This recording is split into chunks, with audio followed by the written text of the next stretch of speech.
Is this on? I don't think it is. Alright, got it. There we go.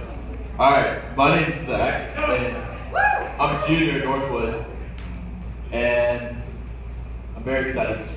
Yeah. See, I've been wanting to speak in church for a while now, and I also want to speak at school, because I feel like this is the calling that God has for me on my life.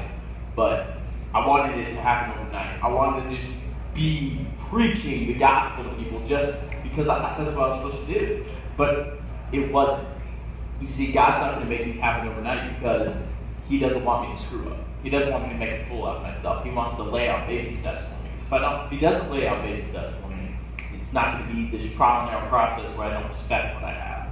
I'm just going to give it up and not have a never-changing heart for what I want to do. See, if I just, let's say, if I didn't work for what I have and He just gave it to me overnight, I wouldn't respect it. Whenever I got what I wanted, I'd give it up so fast and so easily. I'd want to do something else because, well, I got it easily and I obtained it, so I can obtain something else easily. But if I go through a trial and error process, it's going to be a lot more respectful, and I'm not going to want to give it up because, well, I've earned it. See, the baby steps, it's like the first day of summer. You see a pool. You're like, wow, I'm going to jump in the pool. And it's going to be great, right? But you're not going to jump in the pool. Let's be honest. You go over there, you put your foot in, you're like, oh, that's cold. No, that's not happening. So you go down the steps. You're like, all right, that's one step. It's the other step. And you just keep going. And that's kind of how God wants you to approach your purpose in life. And your purpose isn't defined by what career or what money you'll make. Those are just simply, they just utilize the God-given talents that He's given you. The God-given talents that He's given you is all the spiritual gifts. And I don't remember all of them, so I can go into those. But it was on an earlier message here. Alright, but it's going to be a struggle and a trial and error process. It's not going to be easy. I was talking to Gage one day at Barnes & Noble, and we were talking about the book. We actually didn't talk about the book. We talked about these instead, it's better. But he was talking about how God is on the opposite side of the door, and He's banging, and He's yelling for you to come through it and meet Him and see Him. But sometimes the door is soundproof. Sometimes you can't go through that door because, well, it's soundproof. And there's a bunch of different doors surrounding you. You got to pick which door to go through. And sometimes you may open the door and it's just, you can't go through it. Well, because it's the devil on the other side instead of you. It sucks. But it's going to be a trial and error process. God wants you to open that door. And it's going to be hard. It's going to be tough. And it's going to be a struggle. But, you got to find that door with Jesus. Because if you don't find that door with Jesus, then, well, you're fine with it. But yeah, you just have to have that. This is going to be a trial and error mindset. It's going to be hard. It's going to be tough. But in the end, it's ultimately going to give you what you want. It's going to give you a never-ending, never-changing heart for God. And it's going to make you want to live for Him even more than you already do. It's going to be beautiful, and it's going to be the best happiness of your life.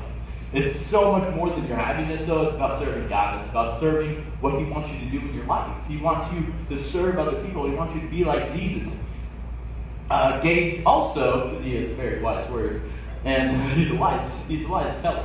He told me to listen to this video of Judah Smith, and he goes, Judah Smith, hold on, I have in my notes. Alright, yeah, of course I can't find it because, there we go.